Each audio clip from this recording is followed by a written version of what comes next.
sejahtera untuk kita semua. Perkenalkan, nama saya Eko Wahyudi dan saat ini saya ditemani oleh teman saya yang bernama Saya Infat Mala.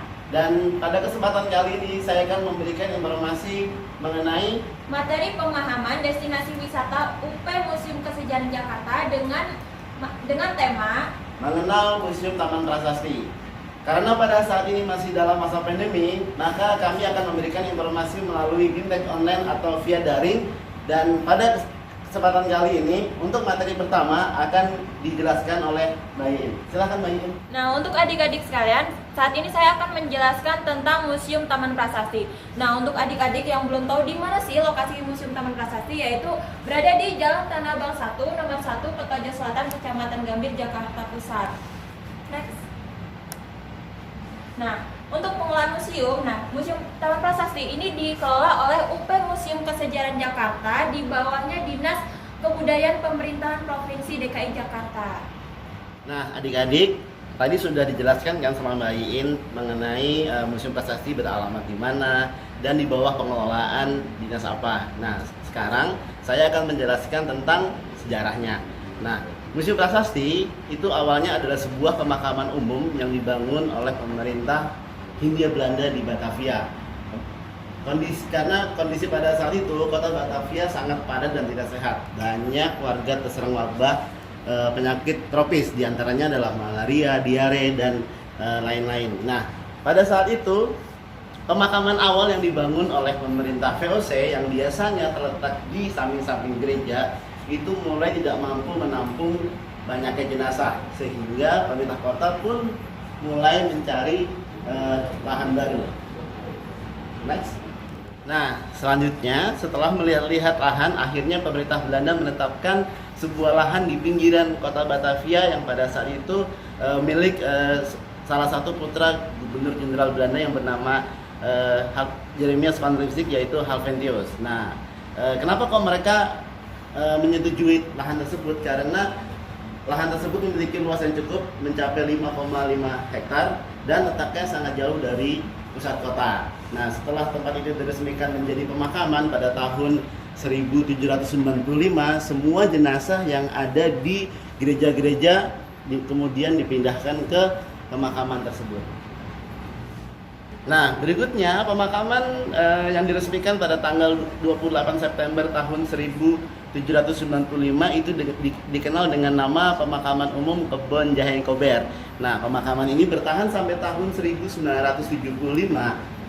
Pada saat pemerintah DKI dipimpin oleh Bapak Gubernur Ali Sadikin, semua jenazah pada saat itu diangkat.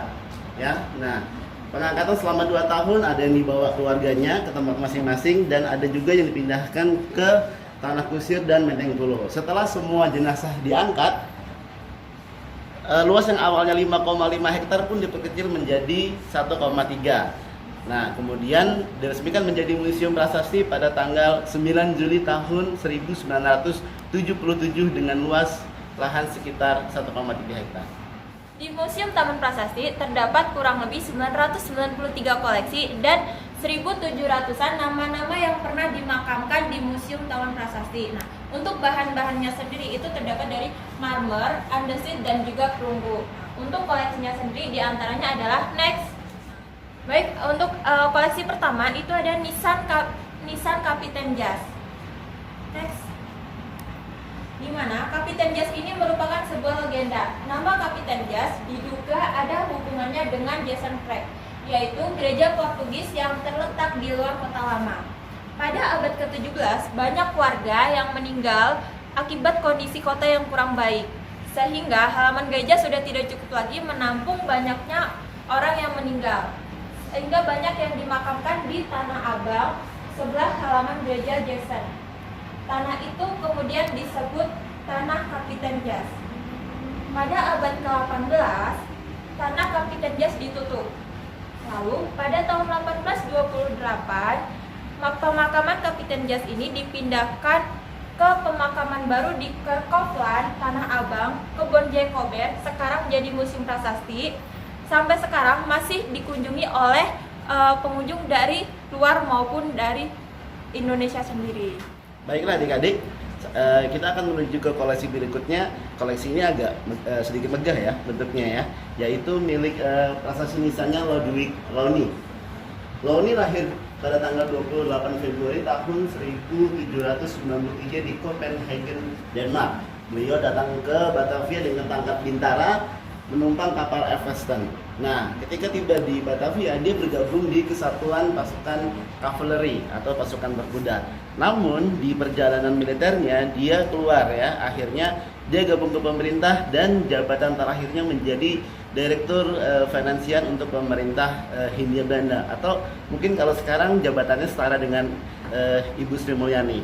Nah, tapi dia memiliki hidup yang tragis ya, akhir hidup yang tragis. Dia terjatuh dari kudanya lalu meninggal dunia. Nah, karena untuk menghormati si Ludwig Launi ini, keluarganya lalu memesan bahan batu nisan dari Italia. Kita lihat di sini bahannya terbuat dari batu marmer Carrara yang sangat indah. Kemudian dibawa ke Amerika.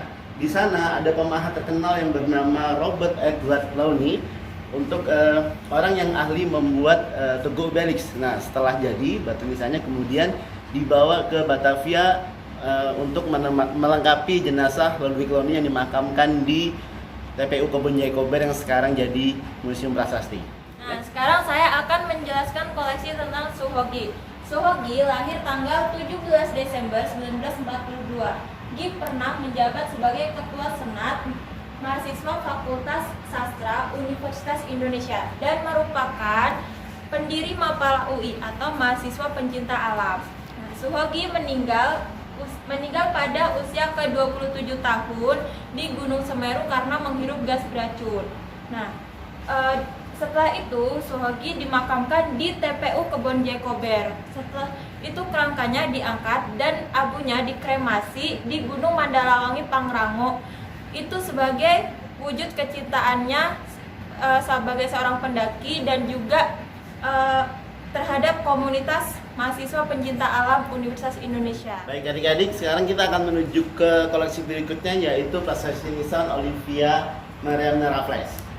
Dan prasasti nisannya Olivia Mariamne Raffles ini merupakan salah satu prasasti nisan unggulan milik Museum Prasasti. Olivia Mariamne Raffles adalah istri pertama dari Thomas Stafford Raffles, Letnan Jenderal Hindia Belanda pada masa pendudukan Inggris di Batavia pada tahun 1811 sampai 1816. Ketika menikah dengan Raffles, usianya terpaut 10 tahun. Ya, nah pada saat itu Raffles tidak mau tinggal di kota Batavia karena kota Batavia pada saat itu menjadi kota yang sangat padat dan tidak sehat, sehingga Olivia memilih salah satu tempat tinggal di pinggiran kota Batavia, yaitu milik salah satu rumah peristirahatan Gubernur Jenderal Van der Capellen. Nah, karena tinggal di situ, dia melihat lokasi di belakang rumahnya Van der Capellen itu taman yang biasa, sehingga dia meminta suaminya untuk dibuatkan taman modern yang sekarang kita kenal sebagai Kebun Raya Bogor. Pada tanggal 23 November 1814, Olivia meninggal karena penyakit malaria. Awalnya Raffles sangat ingin memakamkan istrinya di Kebun Raya Bogor sesuai dengan kecintaan dia terhadap tumbuh-tumbuhan. Tapi sebelum meninggal, Olivia sudah punya wasiat ingin dimakamkan di samping sahabatnya John Casper Leyden. Nah, pada saat ini kita bisa menemukan prasasti nisannya di Museum Prasasti. Karena tidak bisa memakamkan istrinya di Kebun Raya Bogor, Raffles lalu membuat tugu kenangan di sana dan di dalamnya ada puisi-puisi cinta yang dibuat khusus untuk istrinya. Baik adik-adik, sekian informasi yang dapat kami sampaikan. Semoga bermanfaat. Dan mohon maaf apabila ada kekurangan dan kesalahan. Salam museum. Museum di hatiku.